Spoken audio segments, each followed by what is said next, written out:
দেশের অখণ্ডতা ও সার্বভৌমত্বের উপর ভয়ঙ্কর মরণ কামড় দিতে মরিয়া ভারত ও তাদের এদেশীয় দোসররা। দেশের গুরুত্বপূর্ণ ব্যক্তি, ছাত্রনেতা এবং রাজনৈতিক ব্যক্তিত্বদের হত্যা করার জন্য বিশেষ হিটলিস্ট তৈরি করছে তারা। নিরাপত্তা সংস্থাগুলো অত্যন্ত উদ্বেগজনক তথ্য পেয়েছে, যা থেকে নিশ্চিত হওয়া গেছে মোট 50 জন প্রভাবশালী ব্যক্তিকে লক্ষ্য করে সূক্ষ্ম টার্গেট কিলিং মিশন পরিচালনা করা হচ্ছে। এই মিশনের লক্ষ্য বাংলাদেশের সার্বভৌমত্বের পক্ষে যারা সবচেয়ে বেশি সোচ্চার তাদের পৃথিবী থেকে সরিয়ে দেওয়া কিংবা নিষ্ক্রিয় করে ফেলা।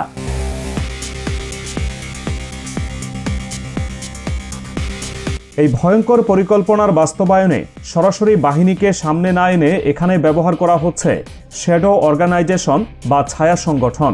গোয়েন্দা তথ্য বলছে, ডিজিটাল জগৎ থেকে শুরু করে রাজপথ পর্যন্ত এই দমনের নীল নকশাটি 3টি ধাপে সাজানো হয়েছে। প্রথম ধাপে টার্গেট করা ব্যক্তির বিরুদ্ধে সামাজিক যোগাযোগ মাধ্যমে সুসংগঠিত প্রোপাগান্ডা চালানো হয়। তাদের ভারত বিদ্বেষী হিসেবে প্রচার করে জনমনে বিভ্রান্তি সৃষ্টি করা হয়, যাতে তাদের উপর কোনো হামলা হলে সেটিকে ভিন্ন খাতে প্রবাহিত করা সহজ হয়। এরপর দ্বিতীয় ধাপে শুরু হয় নিবিড় নজরদারি। অত্যাধুনিক প্রযুক্তি এবং লোকবল ব্যবহার করে টার্গেট ব্যক্তিদের গতিবিধি এবং ব্যক্তিগত অবস্থানের তথ্য সংগ্রহ করা হয়। সবশেষে তৃতীয় ধাপে সুযোগ বুঝে সরাসরি শারীরিক আক্রমণ কিংবা গুমের মাধ্যমে তাদের নির্মূল করার প্রক্রিয়া সম্পন্ন করা হয়। সম্প্রতি ইনকিলাব মঞ্চের সংগঠক শরীফ ওসমান হাদির উপর প্রকাশ্য দিবালোকে যে গুলিবর্ষণের ঘটনা ঘটেছে, সেটি এই টার্গেট কিলিং মিশনেরই একটি প্রাথমিক বহিঃপ্রকাশ। সাবেক ছাত্রলীগ নেতা ফয়সাল করিম মাসুদের মাধ্যমে পরিচালিত এই হামলাটি নির্দেশ করে ঘাতকরা এখন সরাসরি মাঠে নেমেছে। নিরাপত্তা সংশ্লিষ্ট সূত্রগুলো থেকে জানা গেছে, এই চক্রান্তের পেছনে রয়েছে প্রতিবেশী দেশের শক্তিশালী গোয়েন্দা প্রযুক্তি। টার্গেট ব্যক্তিদের ফোন কল ট্র্যাক করা, তাদের ব্যক্তিগত এনক্রিপ্টেড মেসেজ পড়া এবং রিয়েল টাইম লোকেশন শনাক্ত করার মাধ্যমে ঘাতকদের জন্য কাজ সহজ করে দেওয়া হচ্ছে। এর সাথে যুক্ত হয়েছে ডার্ক ওয়েবে ব্যক্তিগত তথ্য শেয়ার করার মতো ভয়ঙ্কর অপরাধ। বেশ কিছু সাইবার নিরাপত্তা সংস্থা প্রমাণ পেয়েছে, বাংলাদেশের শীর্ষস্থানীয় ব্যক্তিদের ফোন নম্বর এবং বর্তমান অবস্থান ইন্টারনেটের অন্ধকার জগতে ছড়িয়ে দেওয়া হচ্ছে।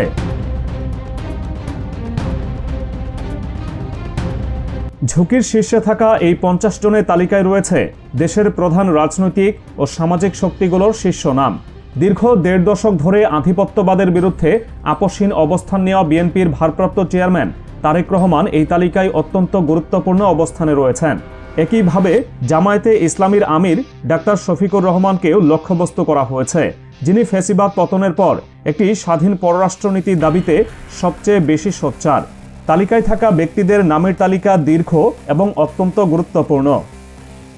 দৈনিক আমারদের সম্পাদক মাহমুদুর রহমান, যিনি বুদ্ধিভিত্তিক লড়াইয়ে ভারতের আধিপত্যের বিরুদ্ধে এক দীর্ঘস্থায়ী লড়াই চালিয়ে যাচ্ছেন, তাকে হাই রিস্ক ক্যাটাগরিতে রাখা হয়েছে। তার জীবনের নিরাপত্তার জন্য ইতোমধ্যে বিশেষ সশস্ত্র বডিগার্ড বলয় তৈরির সুপারিশ করা হয়েছে। আন্দোলনের কেন্দ্রবিন্দুতে থাকা ছাত্র নেতারাও এই ঘাতকদের নিশানায় রয়েছেন। বৈষম্য বিরোধী ছাত্র আন্দোলনের 2 প্রধান সমন্বয়ক ও বর্তমান সরকারের উপদেষ্টা নাহিদ ইসলাম এবং আসিফ মাহমুদ সজীব ভুইয়া এই তালিকার অন্যতম লক্ষ্য।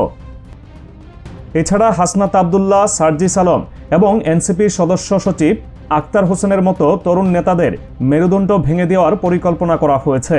ঢাকা বিশ্ববিদ্যালয় কেন্দ্রিক রাজনীতির প্রভাবশালী মুখ ডাকসু ভিপি সাদিক কায়েম, আবিদুল ইসলাম আবিদ এবং রাকসু জিএস সালাউদ্দিন আম্মারের মতো ব্যক্তিদের গতিবিধির উপর নজর রাখতে ক্যাম্পাসের আশেপাশে স্লিপার সেল সক্রিয় করা হয়েছে। অভিযোগ রয়েছে, ছাত্র নেতাদের পরিচয় গোপন করে ফোনে নিয়মিত প্রাণনাশের হুমকিও দেওয়া হচ্ছে, যা বিশ্লেষকরা বলছেন বড় হামলার আগাম সতর্কবার্তা।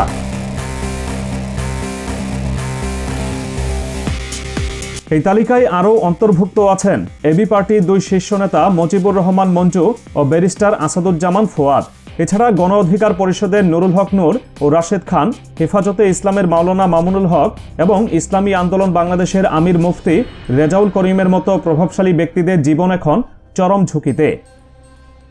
গোয়েন্দা সংস্থাগুলো বলছে, আওয়ামী লীগের একটি সুবিধাভোগী গোষ্ঠী যারা বর্তমানে দেশের বাইরে অবস্থান করছে, তারা প্রতিবেশী দেশের গোয়েন্দা সংস্থাগুলোর সাথে গোপন আতাত করে এই কিলিং মিশন তদারকি করছে। এরা সরাসরি কোনো সংস্থার নাম ব্যবহার না করে ভাড়াটে অপরাধী ও স্থানীয় ক্যাডারদের ব্যবহার করছে, যাতে হামলার দায়ভার এড়িয়ে যাওয়া যায়। নিরাপত্তা সংস্থাগুলোর তথ্য বলে অন্তর্বর্তীকালীন সরকার প্রধান ডক্টর মোহাম্মদ ইউনূস ভারতীয় আধিপত্যবাদের বিরুদ্ধে অত্যন্ত স্পষ্ট এবং জাতীয়তাবাদী অবস্থান গ্রহণ করেছেন। শেখ হাসিনার আমলে যেভাবে দিল্লির আজ্ঞাবহ হয়ে দেশ চলত, বর্তমান সরকার সেই ধারাটি পুরোপুরি পাল্টে দিয়েছে। ভারতের সাথে সব ধরনের গোপন ও অসম চুক্তির স্বরূপোন্মোচন এবং তিস্তা নদীর পানি বণ্টন থেকে শুরু করে সীমান্ত হত্যার মতো জাতীয় ইস্যুতে বর্তমান সরকারের শক্ত অবস্থান দিল্লিবাসীকে ক্ষুব্ধ করেছে। এই কারণেই বাংলাদেশে অস্থিরতা তৈরি করতে এবং বর্তমান সরকারের ভিত্তি দুর্বল করতে ভারত নানাভাবে ইন্ধন দিচ্ছে বলে নিরাপত্তা সংস্থাগুলো নিশ্চিত হয়েছে।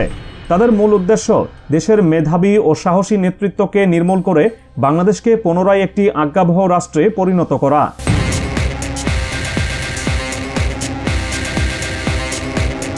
বর্তমানে ঝুঁকিতে থাকা 50 জন ব্যক্তির নিরাপত্তায় স্বরাষ্ট্র মন্ত্রণালয় ও গোয়েন্দা সংস্থাগুলো কিছু জরুরি ব্যবস্থা গ্রহণ করেছে। এর মধ্যে রয়েছে 24 ঘন্টা বিশেষ এসকর্ট টিম এবং নিরাপদ আশ্রয়ের জন্য সেফ হাউস।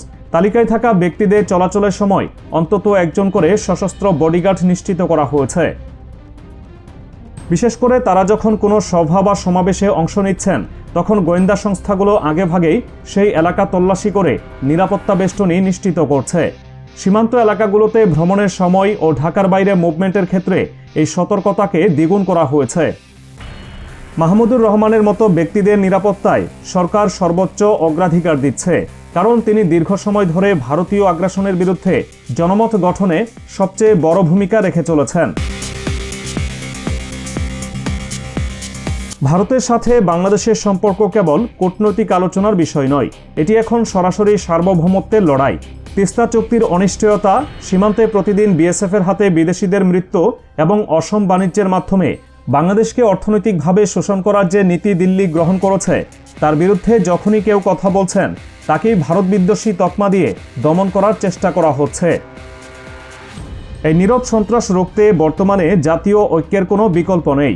নিরাপত্তা সংস্থাগুলো বারবার বিশেষ সতর্ক করে বলছে, আজ যারা সার্বভৌমত্বের প্রশ্নে আপোষহীন, তাদের যদি নিরাপত্তা দেওয়া না যায়, তবে বাংলাদেশ তার জাতীয় মেরুদণ্ড চিরতরে হারিয়ে ফেলবে। ঘাতকদের এই নীলনকশা ব্যর্থ করতে হলে প্রতিটি দেশপ্রেমিক নাগরিককে সতর্ক হতে হবে। বাংলাদেশের তরুণ প্রজন্মের মধ্যে শহীদ আবরার ফাহাদের উত্তরসূরি হিসেবে যে দেশপ্রেম এবং সার্বভৌমত্বের চেতনা জাগ্রত হয়েছে, সেটি দিল্লির বড় দুশ্চিন্তা। এই চেতনাকে রুখে দেওয়ার জন্যই টার্গেট কিলিংয়ের মতো ভয়ঙ্কর পথ বেছে নিয়েছে মোদি।